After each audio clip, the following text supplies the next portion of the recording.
What's going on YouTube and Twitch? So today's going to be a bit of a different video, taking a psychopathic quiz.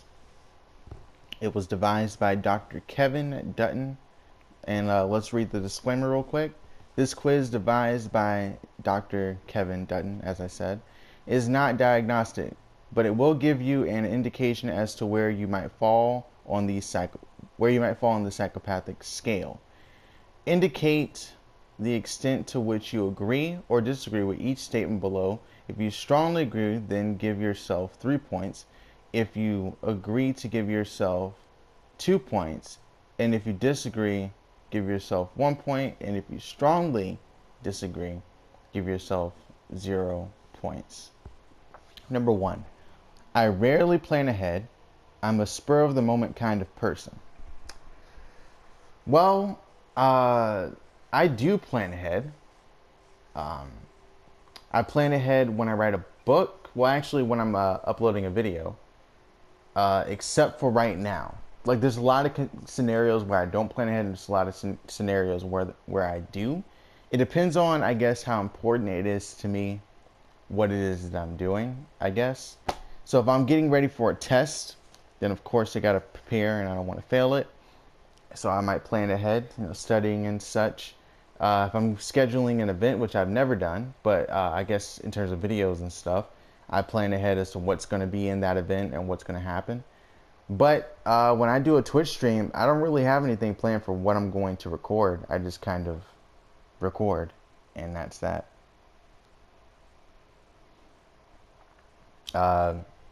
As we continue, so I guess that's 1 point for me, because I disagree, but there are scenarios where I do not plan ahead. So 1 point. Question 2. Cheating on your partner is okay so long as you don't get caught. Now that's something else. I strongly disagree. Because if you cheat, you cheat. I mean, that's what it is. You did it. Even if a tree falls in the woods and does not make a sound, did that tree actually fall? Did it even happen? To my knowledge, I don't know. But to the trees, now I guess it happened. How do I put it? It happened. It's kind of like if you find that tree on the ground, laying there. Once someone finds it, then okay, it's determined that this tree has fell. Kind of like dinosaurs existing before humans. There's bones and evidence to suggest that they once existed, but none of us were there, or there was no recorded history at that time to say that, yeah, dinosaurs existed. Could those bones be fabricated and made up? Possibly, but I don't think they were. So I strongly disagree. So it's going to be 0 points for me for question number 2, or scenario number 2. Scenario 3.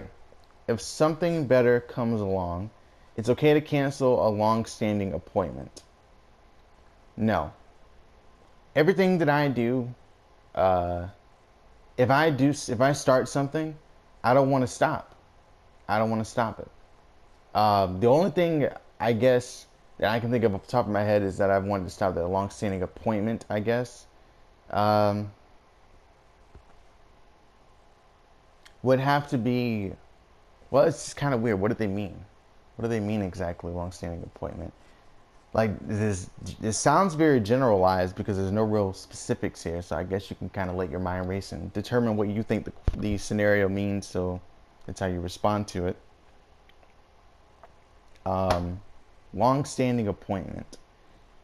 If we're planning to go on a trip somewhere, and then something better, a better trip comes along, I probably would cancel. Because why would I mean, I want to do something else, right?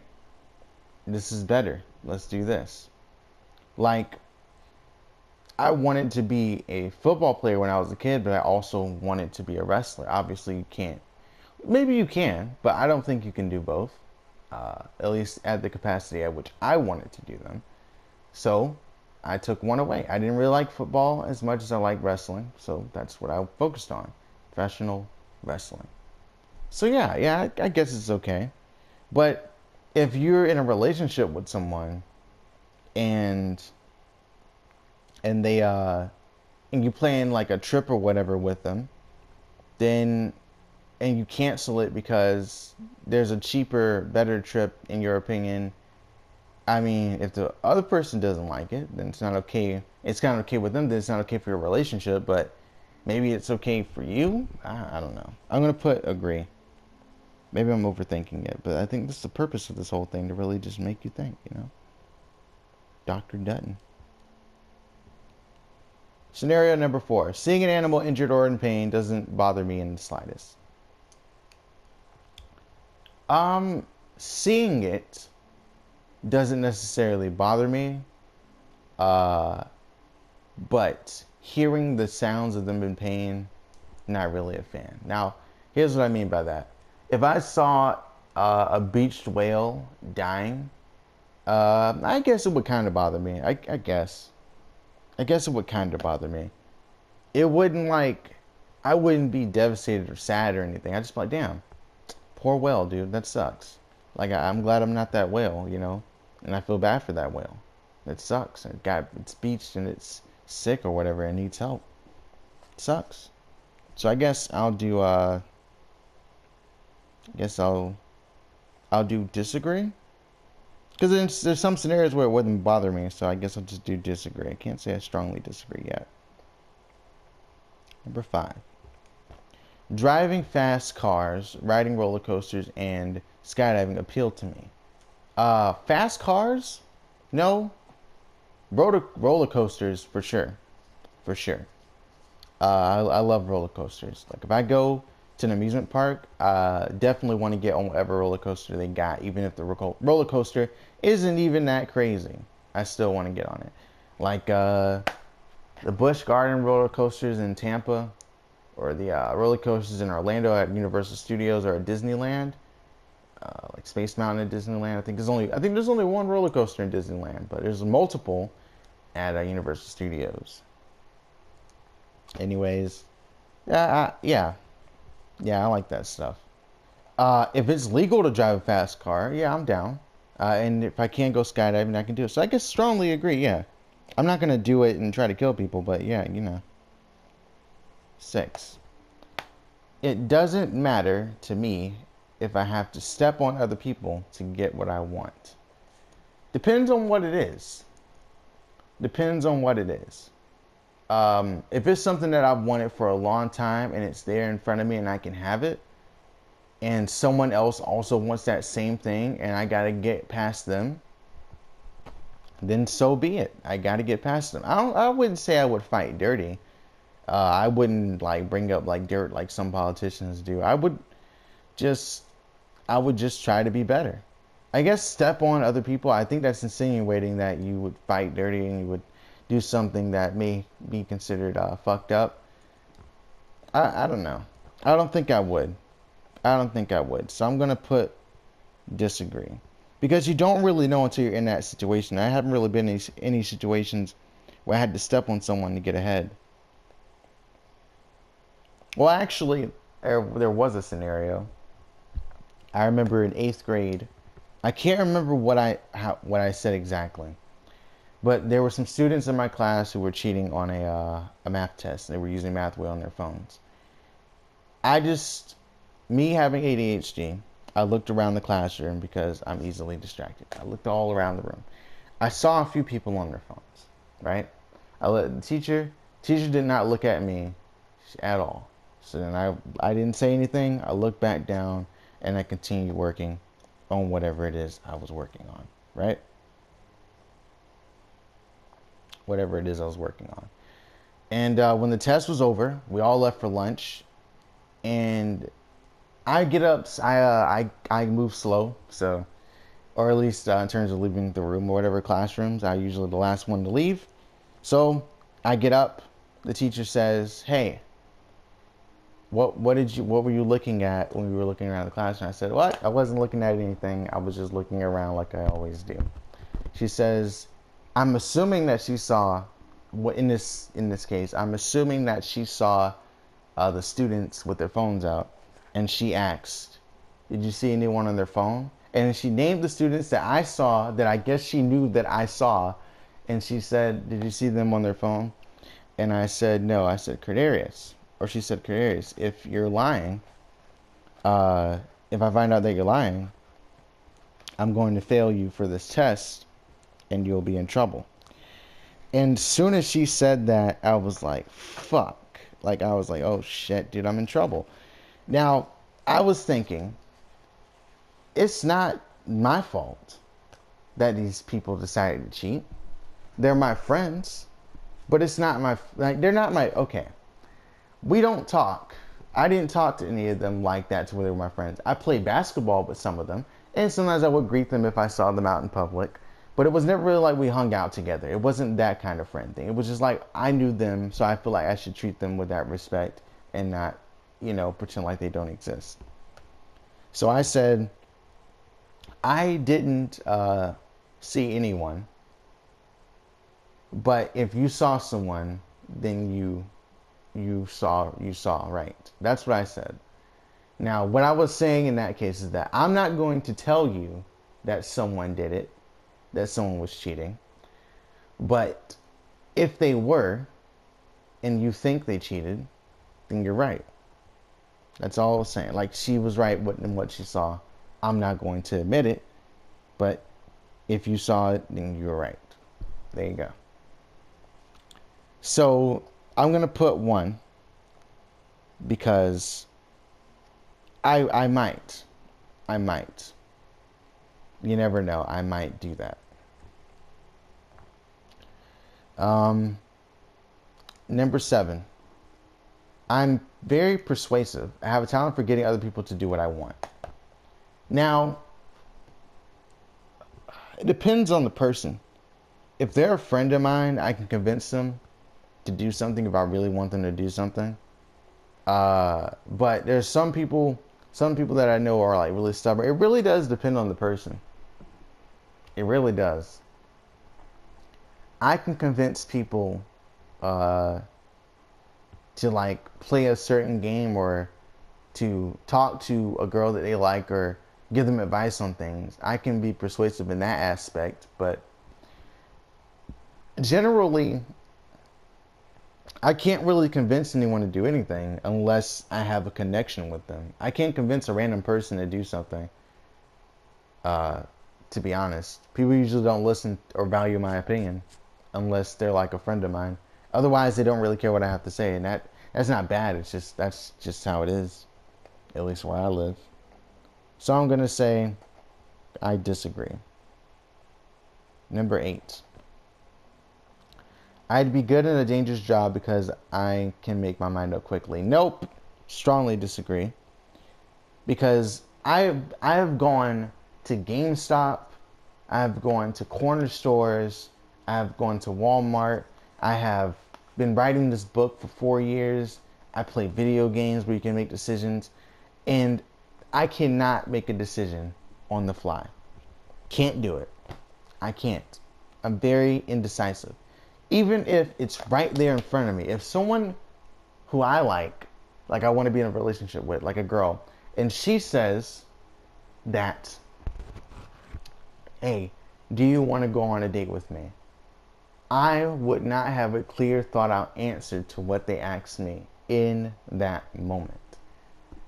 So I'll just be like, well, I'll be thinking the whole time, trying to figure out what to do because I don't have a plan for everything. So no, I wouldn't be good. Like if you told me to shoot someone, I'd hesitate. I would. Like if I was a soldier, I had to shoot someone, I'd hesitate. Unless I knew my life was in danger. Like if they were aiming at me, I wouldn't hesitate at all. But if I'm aiming at them and I have to shoot them, I would hesitate because they can't see me. So I have time to think about it. Like, if I have time to think about something, I take advantage of that, basically. In every aspect. Number 9. I find it easy to keep it together when others are cracking under the pressure. Yes.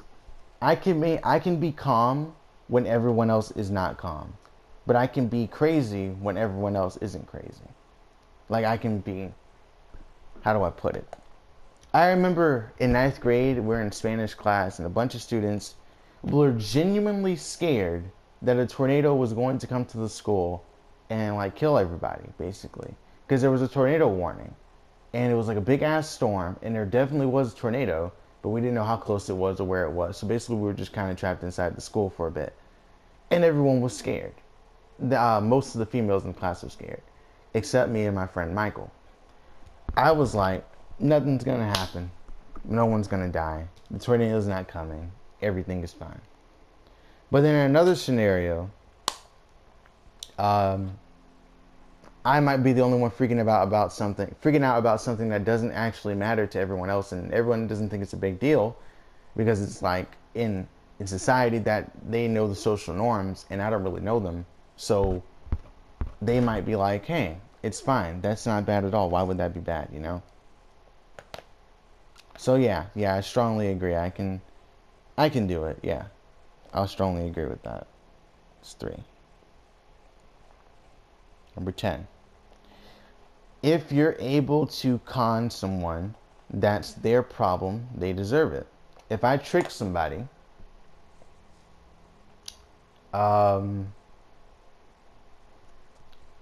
they deserve it. Yeah, some cases. If I can trick someone into giving me more than what I deserve, I'm okay with that. I am. In terms of like, if let's say at stores the prices were negotiable. It wasn't like you have to pay whatever the set price is. You go to the market, you barter, and then you get whatever you get at the end of the day. Like in Fallout. Well, not in Fallout. You can't really convince someone to pay less or whatever. You just have to trade more in value and stuff like that. So like they just kind of simulate bartering or whatever. But no, if I could convince Bethesda that Fallout 76 should only be $1, and I could convince them of that, I'd be happy with that. But it says con, so scam somebody. I mean that is kind of scamming, isn't it? Because they don't, I don't know. I guess in a situation where it's clearly scamming, where like a kid is trying to buy some shoes from me, and I tell them that the shoes are worth $120 when I bought them for $40, I'd take it. That's fucked up, yeah. But if they can't prove that the shoes are not worth that much, if they can't negotiate that, I'll take what I can get. So yeah, that's pretty scummy, but it's true. It's true. If I could, I would do that. It's true. And number 11, last question, last scenario. Most of the time, when things go wrong, it's somebody else's fault, not mine. Well, no, it's not true. As a matter of fact, usually after something has happened, at the end of the day, it all falls back on me, in my opinion. Like when we're playing Rainbow Six Siege, when I'm playing with my friends, and I die, or we all die, or we continuously lose, I do blame myself for what happened after the fact.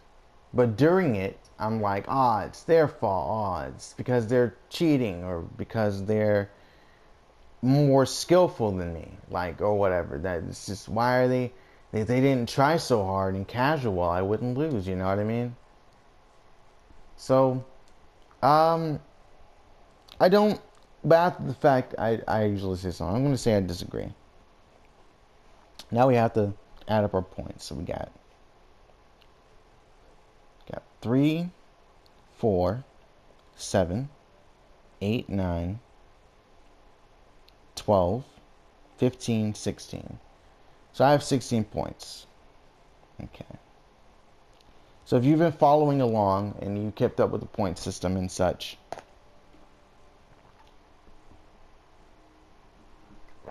if you've been following along and kept up with the point system and such, then let's talk about the score breakdowns. So if you got from 0 to 11 points, You are warm and empathetic with a heightened awareness of social responsibility and a strong sense of conscience.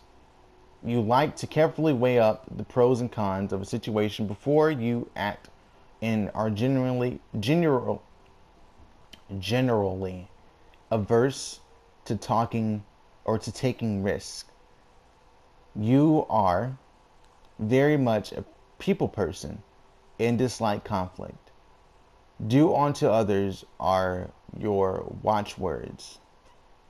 Do unto others, I don't know what that means, are your watchwords.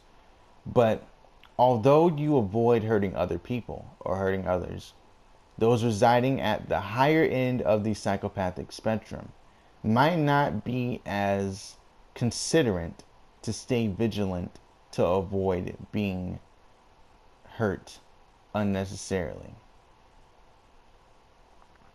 Okay. So I guess basically what they're saying is you're very empathetic. So you're really nice. You're pretty much a good person. But someone else on a higher end of the scale, of the scaling, would not be as considerate or as empathetic as you. So now this is where I fall into 12 points to 22 points. And the most you can get is 33. So though your conscience is in the right place, you are also a pragmatic streak of generally, oh no, I messed up. Pragmatic streak and generally aren't afraid to do your own dirty work. You're no shrinking violet, but no daredevil either. You generally have little trouble seeing things from another person's. Generally have little like I can see things from other people's perspective, basically. Okay. But at the same time, are no pushover. Everything in moderation, including moderation, might sum up your approach to life. So I like to have things at a certain level. I'm not trying to, I guess, not trying to have too much or too less. It's just at a good, something, a regulated pace. Okay. Not going to argue with it. 23 to 33 points. The final end of the scale. You can play hardball with the best of them. You know what you want and are not afraid to go for it. Even if it means bending the rules occasionally and putting a few noses out of joint on the way. Nothing phases you. You are decisive, self-confident, and pretty much up for anything. You are a means to an end person. For you, it's not necessarily a matter of right and wrong, or wrong, but of what gets the job done. Bring it on is your mantra. But to help those around you keep their heads, you should learn some tricks to help you temper your self-satisfying tendencies. So you can be very selfish. You basically, you could own a business pretty much. I mean, you're at that point. You know what I mean? That's crazy though. That's crazy. I enjoyed this though. This whole little freaking psychopathic shit. I enjoyed doing this. If anyone else is watching, where did you place on the scale? And go ahead and respond to me in the chat, and I'll respond accordingly.